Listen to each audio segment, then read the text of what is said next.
Hello everyone, I am Radha Pandey and today we are going to learn the chapter of class 12 physics that is ray optics और geometrical optics. आज की class में हम लोग 12 physics का एक chapter शुरू कर रहे हैं ज्योमेट्रिकल ऑप्टिक्स, जो कि काफ़ी इंपॉर्टेंट चैप्टर होता है आपके बोर्ड्स के पॉइंट ऑफ व्यू से या फिर आपके कॉम्पिटेटिव एग्जाम्स के पॉइंट ऑफ व्यू से, और काफ़ी इंटरेस्टिंग चैप्टर भी है। आपने 10th में भी इस चैप्टर को पढ़ा होगा, तो हम लोग कोशिश करेंगे कि बहुत शुरुआत से बात को शुरू करें और बहुत दूर तक जा सके। तो बात स्टार्ट करते हैं। आइए, इस बात को मैं शुरू करना चाहूंगी ऑप्टिक्स से कि व्हाट इज ऑप्टिक्स। तो समझना, फिजिक्स का एक ऐसा ब्रांच जहां पर लाइट के नेचर को स्टडी किया जाता है, उसके इफेक्ट्स और प्रॉपर्टीज को समझा जाता हो, और नेचर के भीतर वो कैसे प्रोपागेट करता है, कैसे ट्रेवल करता है, इस बात को जानने की कोशिश करते हैं। उस ब्रांच को ही हम लोग ऑप्टिक्स कहते हैं। तो अगर मैं इस बात को लिखना चाहूँ तो मैं कह सकती हूँ,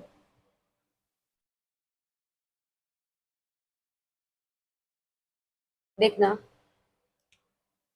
the branch of physics, the branch of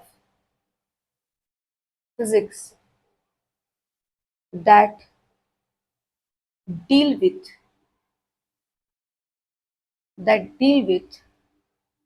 nature of light, its properties and effects,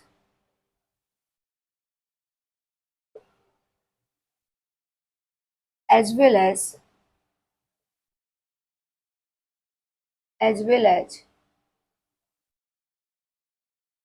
its propagation, its propagation in nature. Nature के भीतर किस तरीके से प्रोपागेट करता है, इस चीज को भी हम यहाँ पर जानने की कोशिश करते हैं। उसी ब्रांच को हम ऑप्टिक्स कहते हैं। सही है। चलो, अब समझना जरा, ऑप्टिक्स को हमने बेसिकली दो पार्ट में कैटेगराइज कर रखा है। एक पार्ट है हमारा रे ऑप्टिक्स और दूसरा पार्ट है हमारा वेव ऑप्टिक्स। ठीक है, मतलब हम लाइट को यहाँ पर दो तरीके से ट्रीट करेंगे। ऑप्टिक्स के अंदर हम लाइट के बारे में पढ़ते हैं और यहाँ पर हम लाइट को दो तरीके से ट्रीट कर रहे हैं। एज अ रे ट्रीट कर रहे हैं और एज अ वेव ट्रीट कर रहे हैं। तो लाइट को कब रे की तरह ट्रीट किया जाएगा, तो इस बात को भी समझो कि light is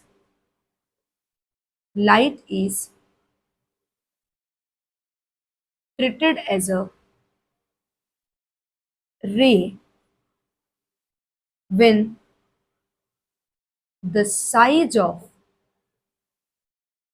obstacle when the size of obstacle is much larger than its wavelength। जब लाइट के अपने ही वेवलेंथ से ऑब्स्टेकल का साइज, जिससे वो टकरा रहा है या जिसके थ्रू उसको क्रॉस होना है, उस ऑब्स्टेकल का साइज अगर काफी बड़ा हो जाए, तो उस केस में लाइट को हम कैसे ट्रीट करते हैं, रे की तरह ट्रीट करते हैं। अब समझाऊंगी इसका मतलब क्या है। पहले मुझे इधर वेव की तरफ भी लिख लीजिए। तो बताओ जरा, वेव के बारे में क्या कह सकते हैं। इसके लिए कह सकते हैं कि light is treated as a wave if the size of obstacle if the size of obstacle if the size of obstacle is comparable is comparable to the wavelength of light। to the wavelength of light। अगर light का wavelength और obstacle का size almost एक बराबर हो जाए, comparable हो जाए, तो उस केस में लाइट को हम वेव की तरह ट्रीट करते हैं। जब लाइट के वेवलेंथ और ऑब्स्टेकल की साइज ऑलमोस्ट एक बराबर हो जाते हैं तो उस केस में लाइट बेंडिंग शो करता है। लाइट का बेंडिंग जो होता है वो बहुत नोटिसेबल होता है, ऑब्जर्वेबल होता है, हम उसको ऑब्जर्व कर सकते हैं, देख सकते हैं, और हम कह सकते हैं कि वो वेव की तरह ट्रीट किया जा रहा है, वहां पर वेव की तरह बिहेव कर रहा है। जबकि लाइट, अगर ध्यान से समझना, अगर लाइट का खुद का वेवलेंथ ऑब्स्टेकल के साइज के कंपैरिजन में बहुत बहुत बहुत छोटा हो तो लाइट रे की तरह ट्रीट किया जाता है। वहां पर बेंडिंग इफेक्ट जो होता है, जो लाइट की बेंडिंग होती है वो इतनी कम होती है, इतना मिनिमम होती है कि लाइट का पाथ ऑलमोस्ट स्ट्रेट लाइन जैसा होता है। इसीलिए हम लाइट को हम कह रहे हैं कि वो रे की तरह उसको हम ट्रीट कर रहे हैं। आई थिंक आपको मेरी बात समझ आई होगी कि लाइट को रे की तरह ट्रीट करने का मतलब क्या है, कि लाइट स्ट्रेट लाइन पाथ को फॉलो करेगा, स्ट्रेट लाइन मोशन को करेगा। सही है। आई, अब मैं आपको इस बात को अगर कहूं कि कैसे इस बात को माना जाए कि लाइट स्ट्रेट लाइन पाथ को ही फॉलो कर रहा है, कोई इसका प्रूफ है क्या? बहुत बहुत सारे प्रूफ है। मैं उसमें से एक छोटा सा प्रूफ आपको देती हूँ, समझने की कोशिश करना। आपने देखा होगा, जैसे मान लीजिए कि सामने सन है और मैं यहाँ पर खड़ी हूँ। अब सूरज से लाइट आ रहा है मेरी तरफ, है ना। अब ये जो प्रकाश मेरी तरफ आ रहा है, जिस हिस्से को मैंने ब्लॉक कर दिया है, जो लाइट मुझे पेनिट्रेट करके आगे नहीं बढ़ पा रहा है, जिस हिस्से को मैंने ब्लॉक कर दिया है, तो मेरे जस्ट पीछे डार्क हो गया होगा। और मैं ऐसे अगर खड़ी हूं तो मेरे इस हिस्से से लाइट निकल करके गया होगा, और इस मेरे जस्ट इस पोर्शन के जो पीछे वाला हिस्सा है वो भी ब्राइट होगा, और यहाँ के भी पीछे वाला हिस्सा ब्राइट होगा, क्योंकि ये वाला यहाँ पर ऑब्स्टेकल तो नहीं है, लाइट पार कर गया होगा। जबकि जिस हिस्से को मैंने ब्लॉक कर दिया है, इसके पीछे क्या होगा? डार्क होगा। मतलब बेसिकली मेरी परछाई बनेगी, अगल बगल ब्राइट रहेगा और बीच में डार्क पोर्शन बनेगा, तो मतलब मेरा शैडो कास्ट होगा, यहाँ पर परछाई बनने वाली है। अब समझो जरा, इस परछाई के जो एजेस होंगे, मतलब मेरी जो बॉडी बनेगी परछाई में, उसकी जो किनारे होंगे वो कैसे होंगे? शार्प होंगे। शार्प एजेस, सीधा लाइन होगा बिल्कुल, या कर्वी लाइन होगा? बिल्कुल सीधा लाइन होगा, शार्प एज बनेगा। और ये शार्प एज ही इस बात का प्रमाण है कि लाइट यहां से बिल्कुल सीधा ट्रेवल करके गया है मेरे पीछे, मेरे मतलब मेरे बगल से, समझ रहे हो। और सीधा जब ट्रेवल करके गया, इसीलिए मेरी परछाई का जो एज है वो शार्प बना है, कर्वी नहीं बना है। वरना कुछ लाइट अंदर की तरफ दब जाता, मेरे मतलब शैडो वाले हिस्से में आ जाता, और कुछ बाहर की तरफ निकल जाता। अगर वो कर्वी मोशन करके, जिगजैग मोशन करके गया होता, वेव की तरह ट्रीट होकर के गया होता, तो वेव की तरह बिहेव करके गया होता। तो आई थिंक आपको मेरी बात समझ आ रही होगी। तो ये एक बहुत बड़ा प्रूफ है कि लाइट यहाँ पर स्ट्रेट लाइन पाथ को फॉलो कर रहा है। सही है। चलो, अच्छा ये बात भी कैसे समझे हम कि लाइट जो है, आ, मैंने बोला आपसे कि अगर एक बहुत बड़ा ऑब्स्टेकल रख दिया जाए सामने और लाइट को अगर उससे क्रॉस करना हो तो उस केस में बेंडिंग इफेक्ट जो होती है वो मिनिमम हो जाती है।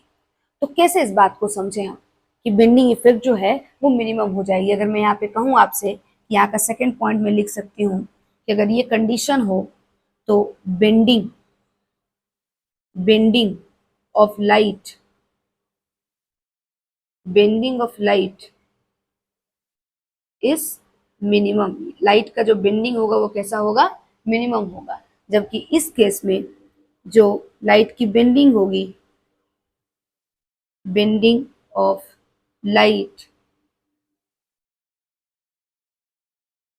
इज ऑब्जर्वेबल, आप उसको ऑब्जर्व कर सकते हैं, ऑब्जर्वेबल है ना। आप उसको इजिली क्या कर सकते हैं? देख सकते हैं, ऑब्जर्व कर सकते हैं, महसूस कर सकते हैं। समझ पा रहे हैं बात को? तो कैसे, इस बात को कैसे हम समझें कि लाइट जो है वो अगर कोई बड़े ऑब्स्टेकल के थ्रू क्रॉस करेगा तो वो बेंडिंग को बहुत कम शो करेगा। समझिए, मान लीजिए सामने बहुत बड़ा दीवार है यहाँ पर और उसके बगल में एक दरवाजा है। अब मुझे उस दरवाजे से अगर बाहर जाना हो तो मैं कुछ ऐसे जा करके और दरवाजे से ऐसे मुड़ जाऊंगी, ठीक है। अगर मेरी जगह एक छोटी सी चींटी है और उसको जाना हो तो वो कैसे जाएगी? वो कुछ किनारा पकड़ेगी और वो यू ऐसे जा करके एंड देन फिर यहां से टर्न लेकर के दरवाजे से निकल जाएगी बाहर। आप बात समझ पा रहे हो? तो यहां पर आप इस चीज को ऑब्जर्व कर सकते हैं। एक छोटा सा एनालॉजी देने की मैंने कोशिश की जिससे आपको थोड़ी अंडरस्टैंडिंग हो जाए कि यहाँ पर जो ये चींटी है ये ऑलमोस्ट स्ट्रेट लाइन पाथ को फॉलो कर रही है, जबकि मैंने जो मोशन ट्रैवल किया, जो मैंने ट्रेजेक्ट्री को फॉलो करा है, वो जो ट्रेजेक्ट्री है वो ऑलमोस्ट कर्वी होगा। समझ पा रहे हैं बात को? तो जब भी कोई बड़ा ऑब्स्टिकल सामने रख दिया जाए और एक छोटे साइज के ऑब्स्टिकल को उससे क्रॉस कराने की बात आती है तो उस केस में बेंडिंग जो होती है वो ऑलमोस्ट वहां पर नोटिसेबल नहीं होती, ऑब्जर्वेबल नहीं होती, बहुत मिनिमम बेंडिंग होती है, नजर नहीं आती है हम लोग को। बात समझ आ रही है? वही चीज यहाँ पर भी हो रखा है कि यहाँ पर लाइट की बेंडिंग ऑलमोस्ट दिखती नहीं। और एक मैंने अभी जस्ट आपको एग्जांपल भी दिया, शैडो कास्ट करने वाला। लाइट अगर बेंड कर रहा होता तो मतलब वेव जैसा उसका भी वो वेव की तरह चलता, और वेव की तरह चलता तो जिगजैग मोशन होना चाहिए था, और जिगजैग मोशन होता तो मेरे जो शैडो हैं उसकी जो एजेस हैं उसको वो किस तरह से बनाता, कुछ कर्वी एजेस बनाता। लेकिन ऐसा नहीं होता, बिल्कुल शार्प एजेस बनती हैं शैडोज की। और ये इस बात का प्रमाण है कि लाइट सीधा निकल करके चला गया है, स्ट्रेट लाइन पाथ को फॉलो किया है। क्लियर है? चलिए, अब डे टू डे लाइफ में जो लाइट का जो रे बिहेवियर है ये हम लोग बहुत आराम से देख लेते हैं। और जब भी लाइट रे जैसा बिहेव करता है तो कुछ खास तरह के फेनोमेनन शो होते हैं, जैसे कि लाइट जो है वो रिफ्लेक्शन या फिर रिफ्रैक्शन जैसे फेनोमेनन को शो करता है। सही है? और जब भी लाइट वेव की तरह किया जाता है, जब भी लाइट वेव की तरह बिहेव करता है तो उस केस में लाइट्स के कुछ और डिफरेंट फेनोमेनन जो कि इसमें नहीं देखे जा सकते हैं। ये लाइट जब रे की तरह ट्रीट किया जाएगा तो वो सारे फेनोमेनन को वो कभी भी आप ऑब्जर्व नहीं कर पाओगे। तो यहाँ पर जो फेनोमेनन शो होते हैं वो आपको हो सकता है डाइफ्रैक्शन, इंटरफेरेंस, स्कैटरिंग, ठीक है, जो कि आपको डे टू डे लाइफ में बहुत कम दिखते हैं, नजर नहीं आते प्रॉपरली, ये दिख जाते हैं। जैसे आप मिरर में अपना फेस देखते हैं, वो रिफ्लेक्शन फेनोमेनन को रिप्रेजेंट कर रहा होता है। मतलब लाइट का जो वहां पर बिहेवियर है वो रे जैसा है, लाइट को आप रे की तरह ट्रीट कर रहे हैं। समझ रहे हैं बात को? अगर सामने कोई आपके बकेट रखा हुआ है और उसमें आप अगर सिक्का डाल दीजिए तो सिक्का बॉटम को जाकर के टच कर जाएगा, लेकिन जब आप उसमें झांकोगे उस बकेट में तो सिक्का आपको ऊपर की तरफ नजर आएगा और थोड़ा बड़ा नजर आएगा। ये रिफ्रैक्शन फेनोमेनन की वजह से हो पाता है। और यहाँ पर भी लाइट को रे जैसा ट्रीट किया गया है। आई थिंक आपको मेरी बात समझ आ रही होगी। तो ये सारे फेनोमेनन जो है आपको डे टू डे लाइफ में ज्यादा नजर आते हैं, जबकि लाइट को जब आप वेव की तरह ट्रीट करते हो तो ये फेनोमेनन आपको कम दिखता है। लेकिन फिर भी मैं आपको एक फेनोमेनन बताती हूँ, आपका आसमान नीला दिखता है। आसमान नीला क्यों दिखता है? स्कैटरिंग ऑफ लाइट की वजह से। और स्कैटरिंग लाइट की होती है तो आपका लाइट किस चीज से टकराता है? डस्ट पार्टिकल से। और डस्ट पार्टिकल के साइजेस कैसे होते हैं? बहुत छोटे छोटे। तो लाइट का वेवलेंथ और ऑब्स्टिकल का साइज दोनों ऑलमोस्ट कंपैरेबल है, जिसकी वजह से लाइट की बेंडिंग होती है वहां पर। और लाइट की जो बेंडिंग होती है, जो लाइट स्कैटर्ड होता है, तो उसकी वजह से ही आसमान नीला दिखता है और वो एक तरीके से लाइट की वेव नेचर को कहीं ना कहीं रिप्रेजेंट कर रहा होता है। तो आई थिंक आपको मेरी बात समझ आई होगी कि लाइट का वेव नेचर क्या होता है और लाइट का रे नेचर क्या होता है, कब लाइट रे की तरह ट्रीट किया जाता है और कब लाइट वेव की तरह ट्रीट किया जाता है। लाइट की वेवलेंथ के कंपैरिजन में ऑब्स्टिकल का साइज छोटा होने से और छोटा नहीं बराबर होने से किस तरह का उसका नेचर होगा, और अगर दोनों के साइजेस में अंतर आ जाए, मतलब ऑब्स्टिकल का साइज काफी बड़ा हो जाए और लाइट का जो वेवलेंथ है वो उसके आगे छोटा हो जाए, तो फिर किस तरह के फेनोमेनन दिखते हैं, किस तरह की वहां पे सारी बातें होती हैं। तो वो चीज आपको समझ में आ गई होगी। क्लियर है? चले, अब मैं यहाँ पर थोड़ा सा लाइट के बारे में बात कर लेना चाहती हूँ। आइए लाइट के बारे में बात करते हैं। आपको पता है लाइट जो है वो डुअल बिहेवियर रखता है। लाइट मैटर मतलब पार्टिकल और वेव दोनों का नेचर रखता है। अब अगर लाइट पार्टिकल नेचर रखता है तो लाइट के पास डेफिनेटली मास होगा। अगर वो लाइट पार्टिकल नेचर रखता है तो लाइट के पास मास होगा, और अगर उसके पास मास होगा तो उसके पास मोमेंटम होगा, उसके पास एनर्जी होगी। और वेव नेचर तो मैंने कहा है कि लाइट वेव नेचर रखता है। तो ये डुअल नेचर रखने के चलते देखिएगा, मैं लाइट के बारे में एक बहुत ही खास बात यहाँ पर लिखूंगी, समझना आप। देखो, सबसे पहली बात लाइट के बारे में, light is a light is a light is an electromagnetic wave. Light एक इलेक्ट्रोमैग्नेटिक वेव है। अभी मैंने कहा कि लाइट का वेव नेचर होता है, तो लाइट एक इलेक्ट्रोमैग्नेटिक वेव है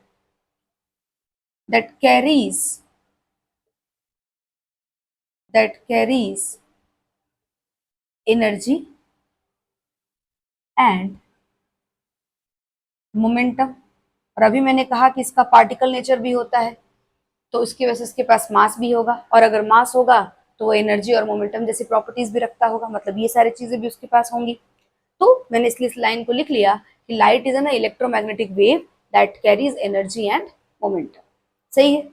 अच्छा, इंटरेस्टिंगली लाइट एक इलेक्ट्रोमैग्नेटिक वेव है, और जैसे कि मैकेनिकल वेव्स को ट्रैवल करने के लिए मटेरियल मीडियम की रिक्वायरमेंट होती है। मतलब उसके जो आपका जैसे मान लीजिए साउंड वेव है, तो साउंड वेव को आगे अगर ट्रांसमिट करना है, साउंड एनर्जी को आगे अगर ट्रांसमिट करना है, तो आपका जो मैटर है वो फिजिकली डिस्प्लेस होना चाहिए। मतलब एयर आपका जब यहाँ पर मौजूद रहेगा, तभी आपका साउंड जो है वो आगे बढ़ सकता है, ये साउंड एनर्जी आगे ट्रेवल कर सकता है। लेकिन लाइट के केस में ऐसा नहीं होता। लाइट एक इलेक्ट्रोमैग्नेटिक वेव है, और इस वेव को प्रोपागेट होने के लिए यहाँ पर मटेरियल मीडियम रिक्वायर्ड नहीं होता है। और इसका एक बहुत ही बड़ा फायदा भी है, सुनिएगा जरा। क्या लिखा, क्या बोला मैंने कि it does not require any material medium to propagate. इसको प्रोपागेट होने के लिए किसी मटेरियल मीडियम की रिक्वायरमेंट नहीं होती है, और इस वजह से ये वैक्यूम में भी ट्रेवल कर जाता है। और अब सोचिए, सन से अर्थ तक कंप्लीट वैक्यूम है, और उसमें भी लाइट ट्रेवल कर जाता है। तो आप यहाँ पर कह सकते हैं कि, अब मैं इसको लिखूंगी नहीं, कि दिस इज द रीजन कि लाइट को अगर चूंकि ट्रेवल करने के लिए मटेरियल मीडियम नहीं रिक्वायर होता है, तो वैक्यूम में भी जहां पर कोई मटेरियल मीडियम नहीं है वहां भी ट्रेवल कर जाता है। और वैक्यूम में इसका जो स्पीड होता है वो मोस्ट मतलब सबसे हाईएस्ट अटेनेबल स्पीड होता है, जो कि वैल्यू होता है, अगर मैं इसको लिखूं, speed of light in vacuum is 3 × 10⁸ metre per second, जिसको सी से भी दिखाया जाता है। सही है क्या? ओके, चलिए। लाइट जो होता है वो हमें परसिस्टेंस ऑफ विजन मतलब सेंसेशन ऑफ विजन देता है। तो मैं इस बात को लिख सकती हूँ कि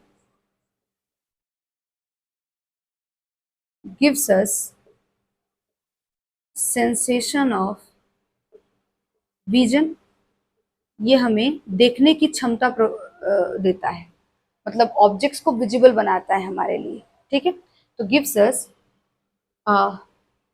या लिख सकते हैं प्रोवाइड सेंसेशन ऑफ विजन। और जो वेवलेंथ होता है, wavelength of visible light, electromagnetic wave के अंदर बहुत बड़ा एक रेंज होता है। अगर आपको पहले से पता है तो अच्छी बात है, और नहीं पता है उसमें काफी सारी तरह की रेज होती हैं, gamma rays, X rays, microwave, radio wave, काफी सारी तरह की रेज होती हैं। उसमें से जो विजिबल रे होता है, जो विजिबल लाइट होता है, जो हमें एक्चुअली देखने में मदद करता है, हमें सेंसेशन ऑफ विजन देता है, उसका वेवलेंथ जो होता है वो 400 टू 700 नैनोमीटर के रेंज में ही होता है। इसी में किसी बुक में 50 प्लस 50 माइनस करके दिया रहता है, बट ठीक है, आप ये रेंज याद कर लो, काफी है, आपको अंदाजा लग जाएगा। 400 टू 700 नैनोमीटर के रेंज में विजिबल लाइट का वेवलेंथ होता है, जो हमें सेंसेशन ऑफ विजन देता है। सही है, मतलब इसी रेंज के वेवलेंथ, इस रेंज का जो वेवलेंथ का लाइट होगा उससे ही हम चीजों को देख सकते हैं, उसी को देख सकते हैं। क्लियर है क्या? ओके, चलिए नेक्स्ट पॉइंट क्या लिख सकते हैं? Light light travel in straight line path from one point to another point called ray of light. Called ray of light. Light जो होता है एक पॉइंट से दूसरे पॉइंट पर स्ट्रेट लाइन पाथ को फॉलो करता है, स्ट्रेट लाइन मोशन को फॉलो करता है, और उसको हम रे ऑफ लाइट कहते हैं। ठीक है, उसको हम क्या कहते हैं?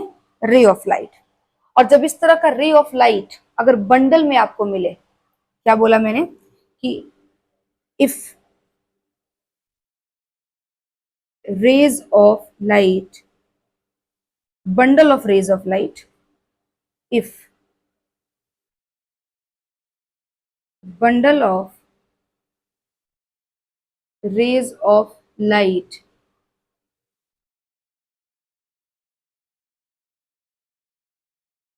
travel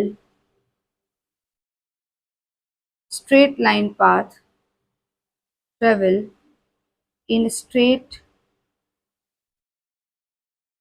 line path, it is, ऊपर लिख देती हूं मैं, it is called beam of light। फिर उस केस में उसको क्या कहते हैं हम लोग? बीम ऑफ लाइट कहते हैं। अगर आपको बहुत सारा स्ट्रेट लाइन पाथ में ट्रेवल करता हुआ रे रे आपको मिल जाए, बहुत सारा रे ऑफ लाइट मिल जाए, तो उस कंप्लीट रे ऑफ लाइट को एक साथ हम क्या बुलाते हैं? बीम ऑफ लाइट कहते हैं। सही है क्या? तो ये लाइट की कुछ प्रॉपर्टीज हो गई, और कुछ एक आधा प्रॉपर्टीज भी लिख लो जरा। क्या लिख सकते हैं? यहां लिख देती हूं मैं, चलेगा? Light travel with different speed, with different speed in different medium, in different medium। Light जो है वो डिफरेंट डिफरेंट स्पीड से मूव करता है डिफरेंट डिफरेंट मीडियम में। सही है क्या? ओके, और कुछ पॉइंट लिख सकते हैं हम लोग। क्या लिख सकते हैं? When light crosses one medium to another medium, अगर लाइट को एक मीडियम से दूसरे मीडियम में तुम ट्रेवल कराओगे तो लाइट अपने पाथ से डेविएट हो जाता है, मतलब उसका जो पाथ है वो स्ट्रेट नहीं रह जाता है, थोड़ा उससे डिस्प्लेस हो जाता है आगे पीछे। ठीक है, तो मैं इस बात को लिख सकती हूँ कि व्हेन, रुको बहुत ज्यादा खिचपिच हो जाएगा, ये पहला वाला पॉइंट मिटा दूं, चलेगा? आ जाओ, दूसरा भी मिटा देती हूँ।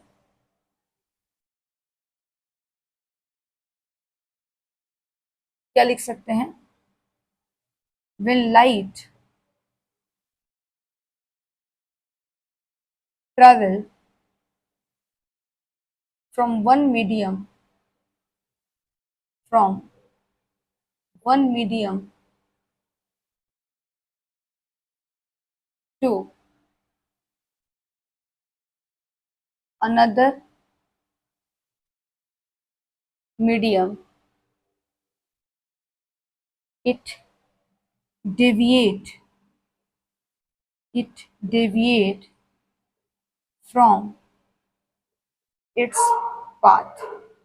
ये अपने पाथ से क्या हो जाता है? डेविएट हो जाता है। क्लियर है? और एक आखिरी पॉइंट जो मैं आपको बताना चाहती हूँ, अगर किसी ऑब्जेक्ट को देखना हो तो लाइट ऑब्जेक्ट की तरफ से आना चाहिए, ऑब्जेक्ट के साइड से आना चाहिए, तभी आप उस ऑब्जेक्ट को देख सकते हैं। सही है? तो मैं क्या इसको लिख सकती हूँ कि to see the object light must come from the side of light must come from the side of object. Light को ऑब्जेक्ट की तरफ से ही आना पड़ेगा, और वो भी सफिशिएंट इंटेंसिटी का, तभी वो आइडेंटिफाई होगा, वरना उसका जो इमेज बनेगा, अगर सफिशिएंट इंटेंसिटी का लाइट नहीं वहां पर पहुंचेगा तो उस केस में लाइट जो इमेज बनेगा उस ऑब्जेक्ट का वो बहुत ही ब्लर बनेगा, जिसको आप पहचान नहीं पाएंगे।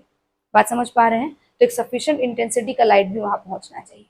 अब इस बात को थोड़ा सा और समझो, मैं इस बात को अगर आपको नहीं समझ आ रही तो मैं आपको थोड़ा सा इसका भी एक एग्जाम्पल देती हूँ, समझो।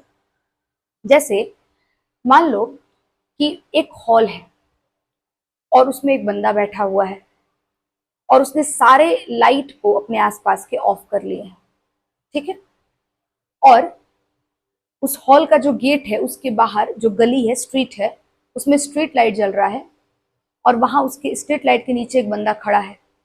अब जो बंदा बाहर खड़ा है, क्या वो बंदा अंदर वाले बंदे को देख सकता है, या जो बंदा हॉल के भीतर बैठा है वो बंदा बाहर वाले बंदे को देख सकता है? और इस बात को याद रखना है कि जो स्ट्रीट लाइट है वो बिल्कुल भी अंदर नहीं आ रहा है, हॉल के भीतर नहीं आ रहा है, ठीक है? तो मतलब इररिलेवेंट है वो स्ट्रीट लाइट हॉल के लिए, उस हॉल में उसकी वजह से बिल्कुल भी प्रकाश नहीं है।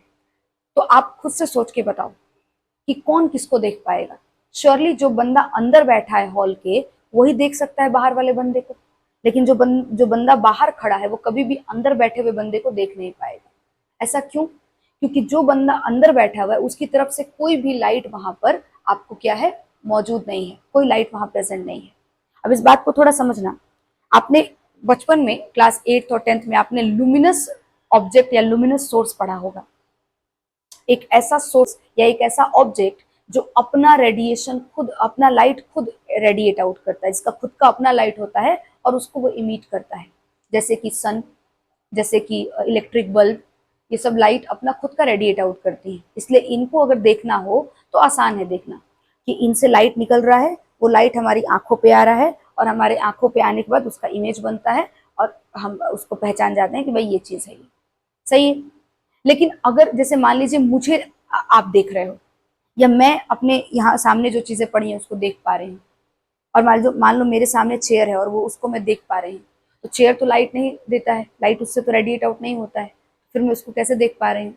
तो यहाँ इस चेयर के आसपास जो भी यहाँ पर लाइट मौजूद होंगी वो लाइट सबसे पहले उस चेयर पे पड़ेगी, उस चेयर से लाइट रिफ्लेक्ट होकर के मेरी आंखों तक पहुंचेंगी, और मेरी जो आंखें हैं वो ऐसा परसीव करेंगी कि वो लाइट चेयर से आ रहा है, जबकि वो एक्चुअली लाइट चेयर का है नहीं, वो लाइट चेयर के पास यहाँ के जो जो भी यहाँ पर सोर्स ऑफ लाइट मौजूद है उससे वो लाइट वहां तक पहुंचा है।